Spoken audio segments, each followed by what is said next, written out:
I'm alive and perfectly well. So how did I suddenly become the dead ex my toxic ex-girlfriend could never get over? Not only did she call off her wedding, she turned the ceremony into a memorial service for me on the spot, and even declared that she would remain a widow for the rest of her life.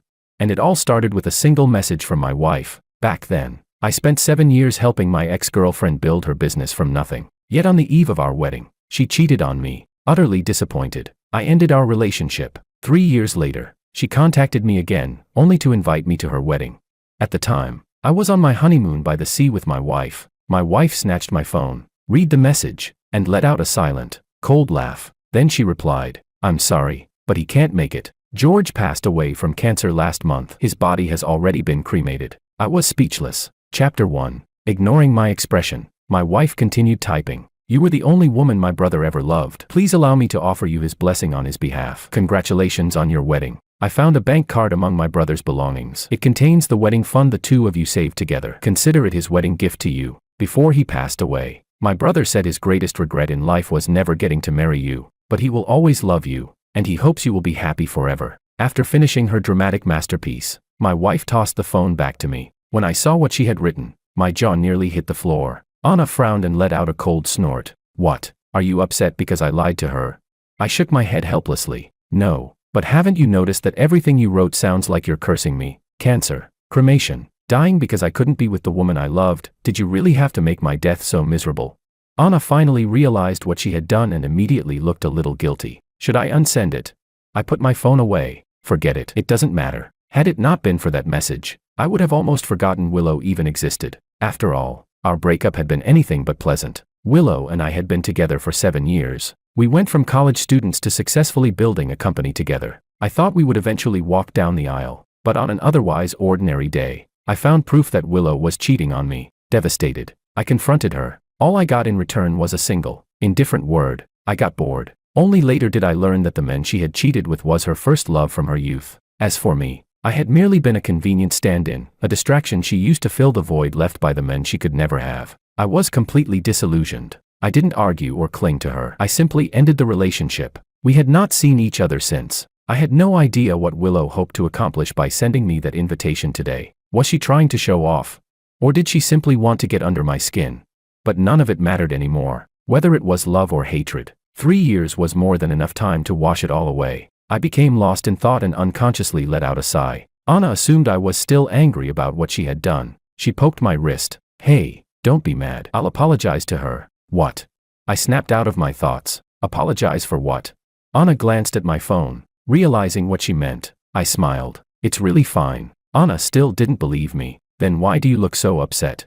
"It has nothing to do with you. I was just remembering something unpleasant." "Oh," Anna replied. Right in front of her, I blocked Willow and deleted her contact information. "I forgot to do it before." Anna blinked, but she still looked a little uneasy. So I teased her to change the subject. "You were in such a hurry to grab my phone just now. Don't tell me you were afraid I'd actually attend the wedding because you were jealous." "Bah. Who's jealous?"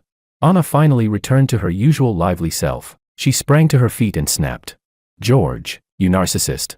Then she turned and headed toward our beach house. Anna walked across the sand, her feet sinking unevenly with every step. Under the setting sun, the tips of her pale ears were strikingly red. Secretly delighted, I followed her back in an excellent mood. Chapter 2. After showering, I stepped out of the bathroom. Anna was already lying in bed with her back to me. I dried my hair and lay down on the other side of the king-sized bed. There was enough space between us to fit an entire convenience store. Anna and I had entered into a marriage arranged by our families, but that didn't mean there had been no emotional connection between us at all. 3 years ago, after breaking up with Willow, I spent a long time wallowing in misery. My parents had never approved of my relationship with Willow. They said she had never truly loved me, but I refused to believe them. I stayed by Willow's side for 7 years, helping her build her business from the ground up and giving her everything I had. In the end, I still lost everything. To take my mind off the breakup, my parents introduced me to the daughter of an old family friend. Our families were doing business together at the time, so it would have been awkward to refuse. I agreed to meet her. Anna was a very cool, straightforward woman.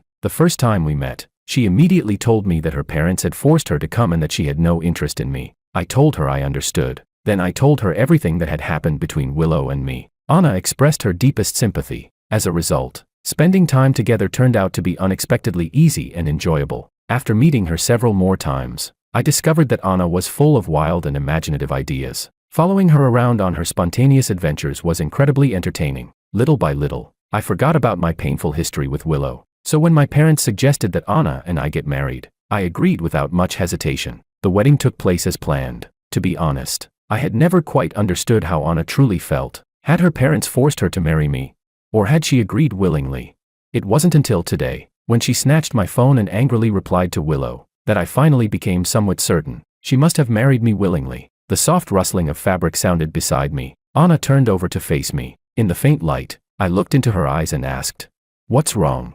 Anna paused before saying my name. "George, we're married." "Yeah, so no matter what happens, you're not allowed to cheat on me. Otherwise, I swear I'll make you regret it." I froze. Before I could respond, Anna rolled over again and turned her back to me. I watched her curl herself into a ball and realized that Willow's message was still bothering her. Something stirred in my heart. I moved closer, wrapped my arms around her from behind, and said, "I know I won't." We had almost never been this physically intimate before. Anna's body stiffened for a moment, but she soon relaxed. She said nothing, though her breathing gradually became much calmer. That night, we fell asleep in each other's arms. Chapter 3. The next morning, before dawn, my phone began vibrating nonstop. I jolted awake, glanced at Anna, who was still sleeping, then quietly got out of bed and slipped out of the room. "Hello," I answered impatiently. The moment David heard my voice, he let out a sigh of relief. "George, I knew you weren't dead." I had no idea what he was talking about. Before I could ask, David launched into a long explanation. Apparently, Willow had completely lost it. Not only had she destroyed the half-finished wedding venue, but she had also gone around telling everyone that I was dead. She was frantically trying to find out where my ashes had been buried. You should have seen her. She looked absolutely devastated. For a second, even I thought something had really happened to you. So I called to make sure. David clicked his tongue in amazement. Then he asked me what the hell was going on. I told him what had happened yesterday and sent him a screenshot of Anna's reply. After reading it, David exclaimed, "Holy shit, that was savage. She didn't just break Willow's heart, she completely destroyed her. No wonder Willow went insane. If that happened to me, I'd regret it for the rest of my life." I didn't respond. What I couldn't understand was why Willow had reacted so strongly. She had abandoned me without the slightest hesitation back then. Now that she had heard the news of my death, why was she suddenly pretending to be so deeply in love? I could still vaguely remember the look in her eyes when she told me she was bored with me, cold and disgusted, as though I were some filthy thing clinging to her that she couldn't wait to scrape off. After our breakup, I had carefully thought back on our relationship. Willow had always treated me with indifference. Late birthday wishes, forgotten anniversaries, and every time I got sick, she only remembered to ask how I was feeling after I had already recovered. There had been countless moments like that, but I hadn't thought much of them at the time. After all, she treated everyone else the same way. I had assumed she was simply distant by nature. That was until I saw her with the men she truly loved. Her eyes curved whenever she smiled, and the tenderness and affection in them seemed ready to spill over. That was when I finally understood. Willow wasn't naturally cold. She simply had never cared about me, and in that moment, I truly let her go. "George, what are you thinking?" "What do you mean?" David sounded anxious. "I mean Willow. You still had her contact information saved. Don't tell me you still have feelings for her." He didn't finish the sentence, but I understood. "You're overthinking it." The fact that I hadn't deleted Willow's contact information was purely an accident. The account I was using now was one of my many secondary accounts. My main account had become unusable because it was flooded with too many messages. The contacts on this account were a complete mess, and I had never bothered sorting through them. I hadn't expected Willow to be among them, but it wasn't that surprising. Back then, I had nearly 800 alternate accounts. To make sure I never missed a single message from Willow, I had added her on every one of them. When David heard the explanation, he finally relaxed. Before hanging up, he hesitated. "What should we do if Willow asks us about you?" "Don't hide anything." Whether I was dead or alive was easy enough to verify. Besides, there was nothing to hide. It wasn't like I had done anything shameful. Chapter 4. Our honeymoon soon came to an end. Anna and I had traveled to many places together, and our relationship deepened rapidly. Then Anna was suddenly called away on a business trip to France, so we parted ways at the airport. "I'll come find you as soon as I'm done." After saying that, she quickly kissed me on the cheek, then immediately turned and hurried toward the gate with her assistant. I stood there grinning foolishly as I touched my cheek, then I boarded my flight home. After landing, I left through the VIP passage. The driver who was supposed to be waiting outside was nowhere to be seen. Instead, a row of black cars stood there. Willow was watching me from a short distance away. After 3 years apart, Her appearance hadn't changed much, but she seemed calmer and more reserved than before. At that moment, however, her eyes were bloodshot as she stared at me intensely. She looked as though she wanted to tear me limb from limb. Yet there was also a complicated joy in her gaze, as if she had recovered something she had thought was lost forever. I glanced at her once, then looked away. As I tried to contact my driver, I walked straight past her. The driver wasn't answering his phone. I was already getting irritated when Willow suddenly grabbed my sleeve. "George, you got what you wanted." I stopped and turned to look at her with a frown. I had no idea what she meant by that out-of-nowhere accusation. I said nothing and tried to pull my sleeve free, but Willow tightened her grip. Her eyes were red, seeming to understand my confusion. She twisted her face bitterly. "Those messages you sent, you did it to get revenge on me, didn't you? Well, congratulations, you succeeded. I haven't slept properly for days because I thought you were dead. I even destroyed my own wedding with my bare hands. Are you satisfied now?" My frown deepened as she spoke, but I waited until she finished before replying. "You're overthinking it. I wasn't trying to get revenge on you. Those messages were an accident." Willow clearly didn't believe me. What kind of accident involves typing out that much? "It has nothing to do with you." I had no desire to explain myself, so I turned to leave. Willow's expression hardened, and she ordered her men to drag me into one of the cars. That made me furious. I broke free and shouted, "Willow, what the hell are you doing?" Willow looked at me with a cold smile. "Isn't this exactly what you wanted? You ruined my wedding because you wanted us to get back together, didn't you?" Holy shit. I was stunned by how delusional she was. How had I never noticed before that she was such a narcissist? After a moment, I took a deep breath and looked at her. "Willow, you really are imagining things. First, you were the one who contacted me. Second, I already explained that those messages were sent by accident. Third, I'm married now, and I'm no longer interested in you." For a moment, Willow's expression went completely blank. She stared at me in disbelief. "You're married?" Before I could answer, she suddenly seized my shoulders. Her manicured nails dug painfully into my skin. I removed her hands, my expression calm. "Why would I need to lie to you?"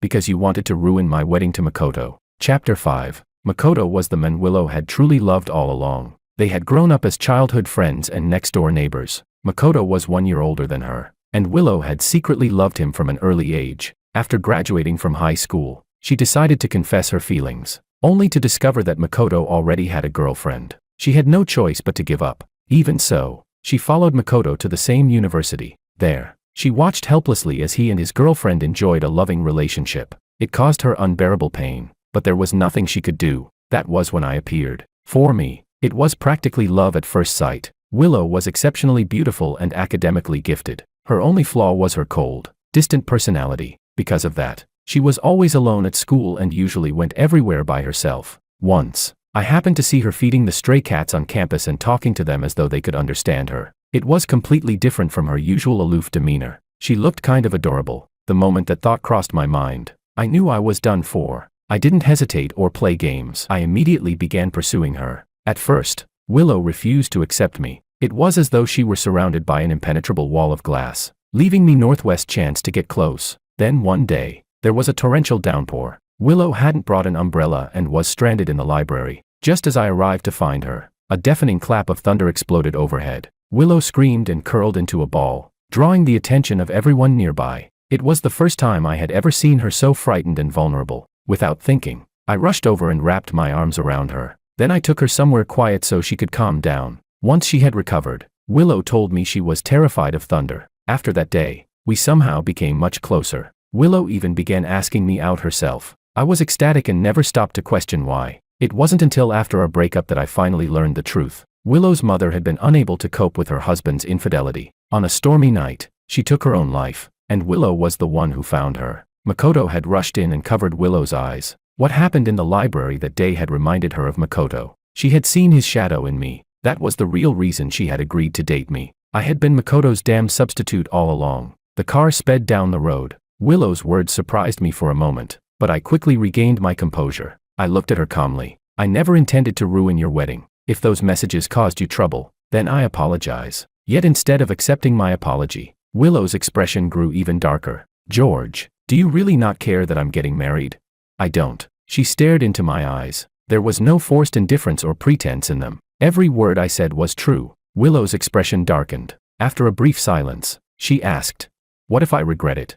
I frowned slightly. She continued, "What if I told you that I don't actually want to marry Makoto? That I misunderstood my feelings for him and mistook gratitude for love. That I regret breaking up with you now, would you? She didn't finish the question, but I understood what she meant. My expression remained unchanged. I felt neither disgust nor happiness. No. My answer was firm and final. Willow's expression shifted, and she looked deeply hurt. Still unwilling to give up, she asked, "Are you really married?" I nodded. She asked again, "And did you marry her willingly?"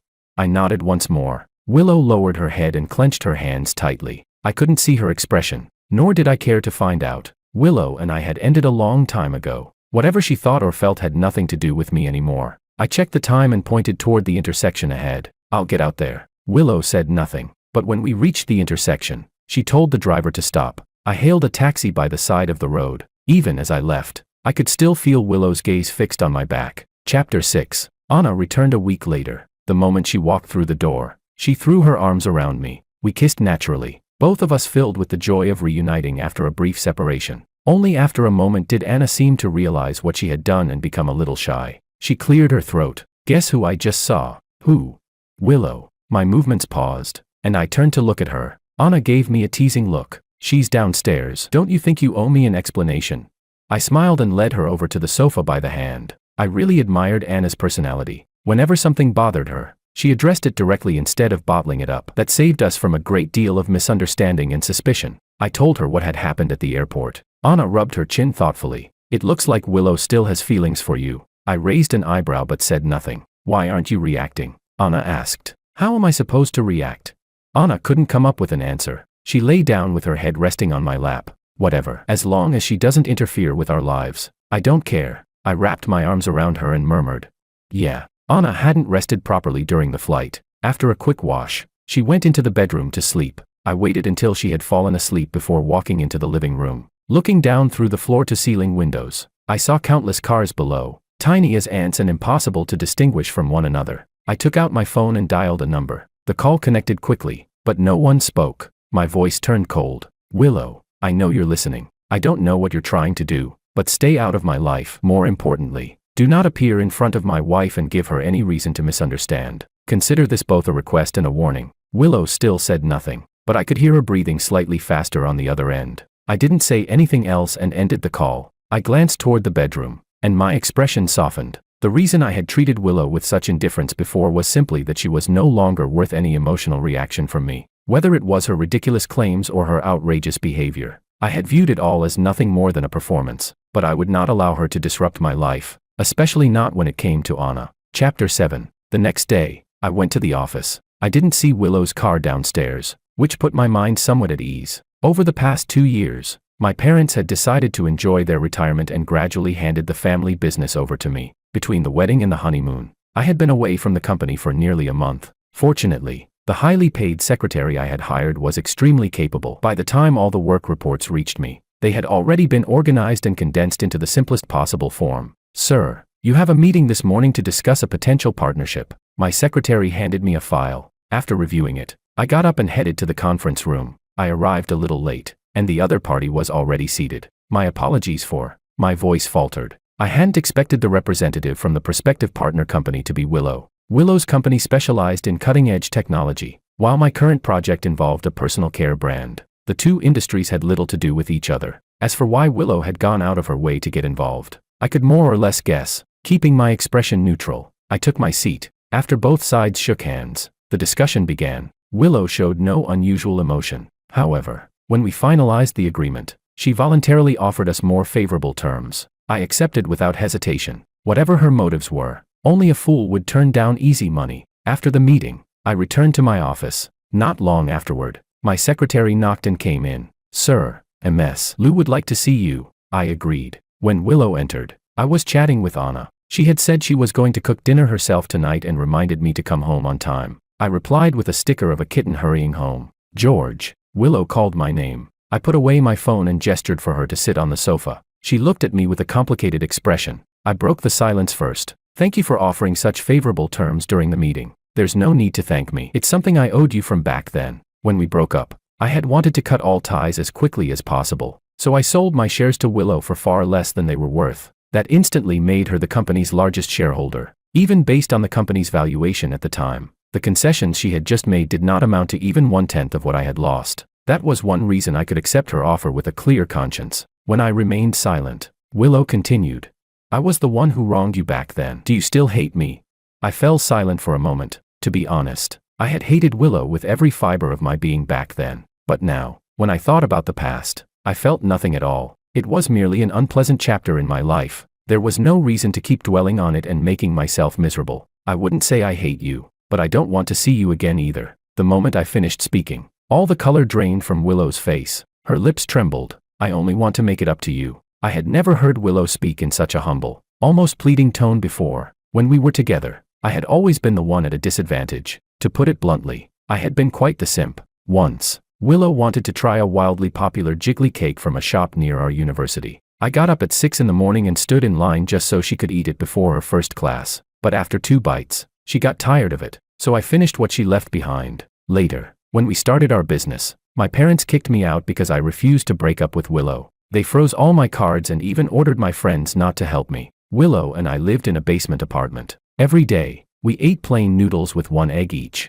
I had never endured that kind of hardship in my entire life, yet instead of complaining, I had actually been happy. After our breakup, I got drunk and told David about it. He mocked me for being a hopelessly love-blind idiot, but I had never regretted loving her so deeply. In my view, when you loved someone, you should give them everything without holding back. Unfortunately, I had simply given my love to the wrong person. I looked at Willow. I had no idea what had gotten into her. She had suddenly abandoned the man she claimed was her true love and decided she wanted her ex back. But I didn't care. I spoke calmly. Then please stop appearing in front of me. After that, everything between us will be settled. Chapter 8. The next time I saw Willow was at a birthday banquet half a month later. People usually attended events like this with their partners. Anna happened to be free, so she came with me. Shortly after we entered and exchanged a few greetings, I caught sight of Willow from the corner of my eye. She had brought a man with her, but he wasn't Makoto. He was very young and looked vaguely like some up-and-coming actor. I couldn't help feeling puzzled. Had Willow and Makoto really broken up?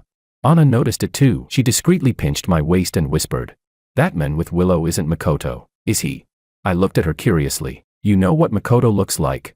Anna cleared her throat, looking slightly embarrassed. I might have done a tiny bit of investigating. When? Before our wedding. Anna widened her eyes, trying to make herself appear more assertive. "Even though you personally told me everything about you and Willow, you used to love her so much. Since we were going to get married, of course I had to investigate everything thoroughly to avoid any future misunderstandings." Her voice grew quieter as she spoke until it became a mumble. She apparently felt a little ashamed of investigating someone behind their back. I didn't mind at all. In fact, I was delighted. The fact that Anna had done that proved she had already cared about me before we got married. So it turned out our feelings had been mutual after all. I took her hand and kissed the back of it. "It's fine. I'm actually pretty happy about it." Anna was startled by my action. She glanced around nervously, but made no attempt to pull her hand away. Mrs. Liu and his wife certainly seemed deeply in love. Hearing the voice, I turned around. To my surprise, it was the young actor who had come with Willow. Smiling brightly, he raised his glass to us. "I heard the two of you are newlyweds. I wish you a lifetime of happiness." The moment he finished speaking, instead of anyone joining in,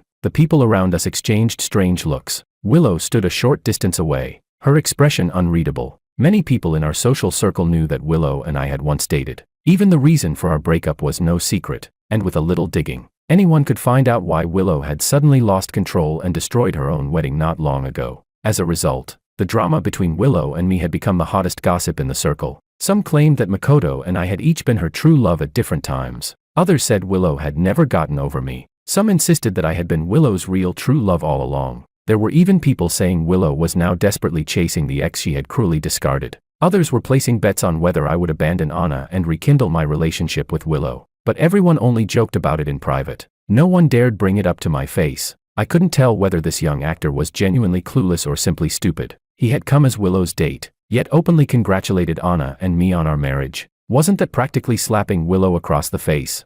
Everyone wore a different expression as they waited to see how I would respond. I remained silent. Willow showed no intention of rescuing him from the awkward situation either. The young actor finally realized something was wrong and looked nervous and confused. At that moment, Anna reached out and accepted the glass. She smiled lightly. "Thank you." Then she took a small sip. "I have a director friend who's currently developing a TV adaptation of a popular novel. I think there's a supporting role that might suit you. You should audition for it." The young actor's face immediately lit up. Thank you, Mrs. Liu.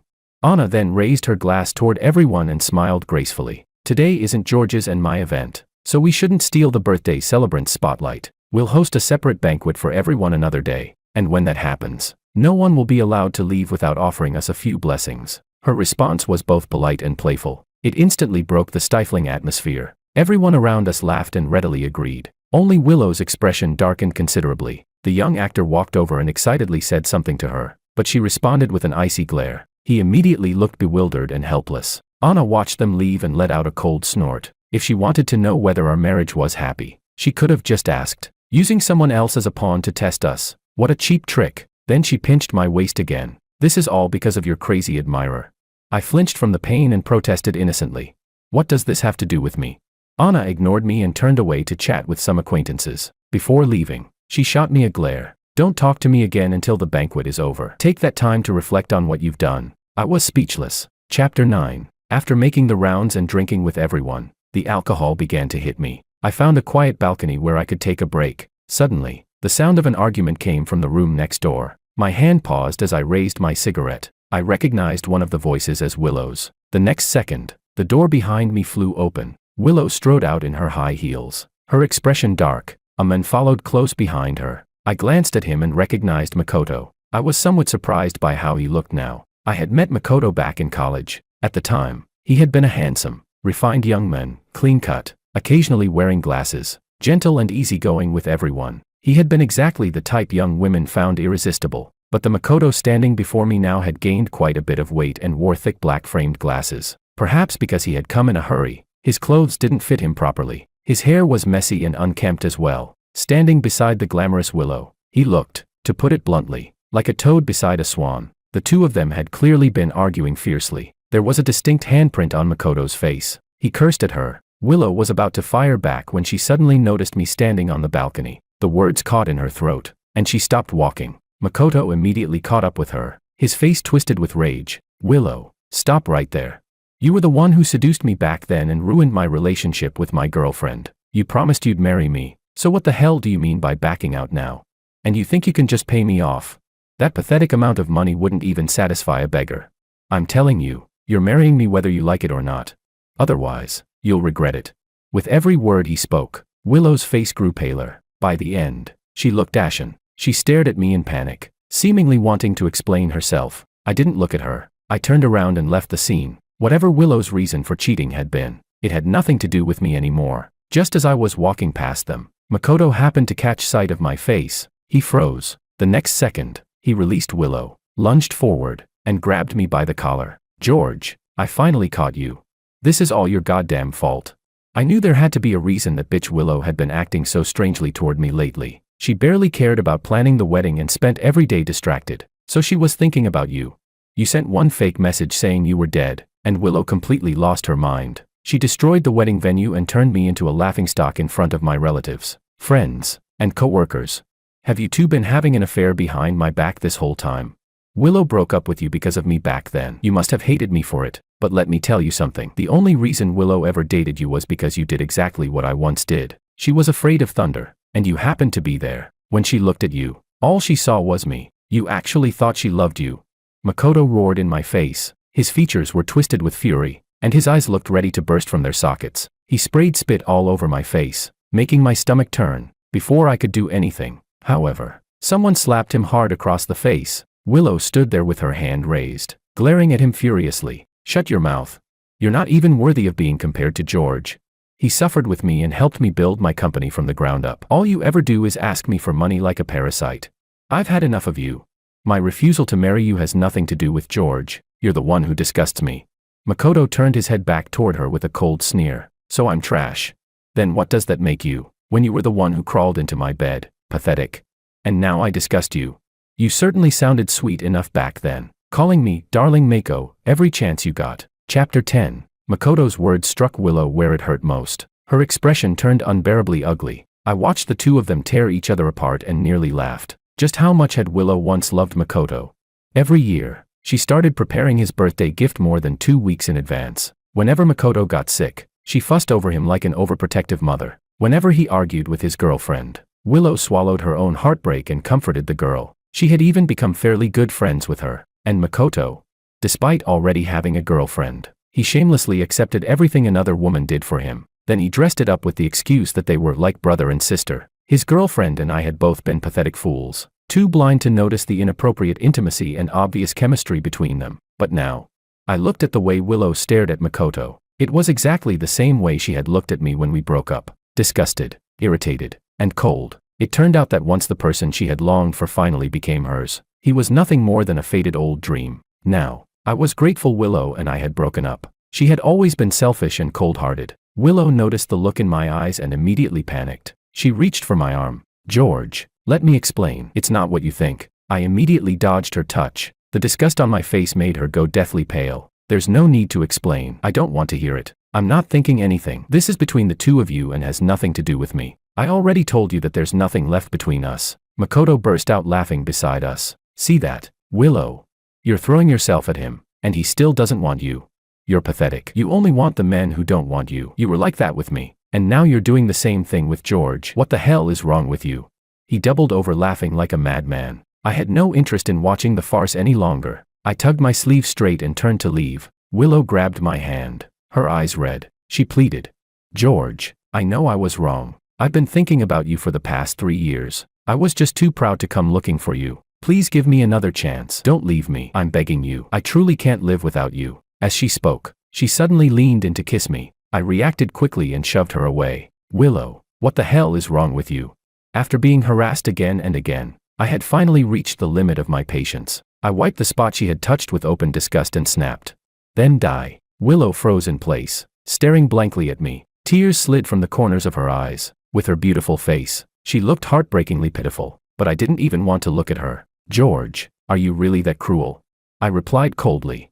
You brought this on yourself. Chapter 11. For a long time after that, I didn't see Willow again. Then Anna found out she was pregnant. Both our families were overjoyed and practically treated her like royalty. My parents even canceled their travel plans and bought a house in our residential complex. They came over every day, unable to resist fussing over Anna. Ugh, my waist has already grown by 2 centimeters. Anna sighed as she turned from side to side in front of the mirror. Both sets of parents keep feeding me non-stop. Am I going to turn into a pig before the baby is even born?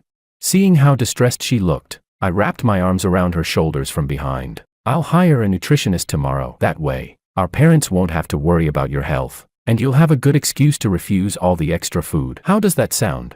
Anna's eyes lit up, and she nodded vigorously. I had just breathed a sigh of relief when she pointed at a row of clothes nearby. None of my old clothes fit anymore. I need an entirely new wardrobe. Understanding what she was getting at, I smiled helplessly. I handed my card to the sales assistant, who happily hurried off to ring everything up. By the time we left the mall, it was already dark. We had spent the entire day shopping. My feet felt like they no longer belonged to me. Anna, on the other hand, was still bursting with energy. Compared to her, I felt as though I were the pregnant one who needed looking after. My hands were full of shopping bags, and 2 sales assistants followed behind us carrying even more. You could have just had the clothes delivered to the house. Why tire yourself out by coming here in person? Anna climbed into the passenger seat and huffed. That wouldn't be any fun. The whole point is enjoying the shopping and choosing everything myself. I showed her the red marks the bags had left on my hands. Right, you get to enjoy the shopping while I carry everything. Anna arched an eyebrow. You don't like it? I immediately corrected my attitude. Of course I do. It's an honor. Anna finally looked satisfied. I fastened her seatbelt and started the car. The sky was dark and heavy, as though a storm was about to break. It looks like it's going to rain. Let's hurry home. I glanced outside the car and suddenly froze. I wasn't sure whether my eyes were playing tricks on me, but I thought I saw Willow. Anna noticed me staring into the distance. What's wrong? I looked away. Nothing. Chapter 12. Anna was still exhausted after spending the entire day shopping. She didn't say anything, but the moment we got home, she collapsed face first onto the bed. I helped her take off her coat and said softly, "Get some rest. I'll wake you when it's time for dinner." "Okay," Anna murmured. She soon closed her eyes and fell asleep. I shut the bedroom door and walked into the living room. Dark clouds blanketed the sky outside, as though they were about to crush the entire city beneath them. I walked to the window and looked down through the glass. Although I couldn't see anything clearly, I couldn't shake the feeling that Willow was somewhere below. She had probably seen Anna and me shopping together today. A sudden chill ran through me. Had Willow been following me all this time? I wasn't afraid for myself, but I was afraid she might do something to Anna. As far as I knew, Willow had never been an extreme or irrational person, but Anna was pregnant now. She and our child were the two most precious people in my life. I couldn't afford to take any chances. After thinking it over, I called Willow. As expected, she answered almost immediately. I got straight to the point. Willow, I saw you at the mall today. There was a long silence on the other end. She didn't deny it. I knew I had been right. A wave of anger surged through me, but I forced it back down. Willow, don't do this again. Nothing you do will change the way things are. And stay away from Anna. She means everything to me. If anything happens to her, I don't know what I might do. Do you understand? There was still no response. Just as I was about to hang up, Willow's hoarse voice came through. I'm sorry, I didn't mean any harm. I just wanted to see you. I lowered my voice, but I don't want to see you. I have a new life now, and I'm happy. The best apology you can give me is to stay out of my life. Willow's breath caught. I heard her begin to cry. Her voice choked with emotion. She was about to say something else when a bolt of lightning suddenly split the sky, turning the night white. A deafening crack of thunder followed. Even the floor-to-ceiling windows seemed to shake. A terrified scream came through the phone. Willow's voice trembled. George, the thunder is so loud. I'm scared. I'm really scared. Can you come find me? Please save me. For a moment, I seemed to see the library from 10 years ago. Willow had been curled up alone in a corner. Back then, I had rushed toward her without hesitation. But now, my expression remained completely indifferent. That has nothing to do with me. I turned toward the bedroom door. My wife is afraid of thunder too. I need to stay with her. Willow fell silent. I ended the call and walked into the bedroom. Anna hadn't woken up, but in her sleep, she had instinctively wrapped the blanket more tightly around herself. I walked over, lifted the covers, and climbed into bed. Anna wrapped her arms around me, and the tension between her brows gradually eased. My phone vibrated once. A text message appeared on the screen. It came from an unknown number. There were only 2 words. I'm sorry. Goodbye. Bonus chapter. The next time I heard anything about Willow was 3 years later. I was reading a story to my daughter. She had inherited Anna's looks. Her large, round eyes made her especially adorable whenever she smiled. She reached for the book in my hands. When I refused to give it to her, she immediately looked as though she were about to cry. Helpless, I picked up a toy to distract her. Soon, the two of us were playing together, and she giggled happily as I made her laugh. Anna returned from outside looking as though she wanted to say something but didn't know how. Noticing that something was wrong, I picked up our daughter and walked over to her. Anna spoke with a complicated expression. Willow passed away. What? At first, the name didn't register. After a moment, I asked, what happened?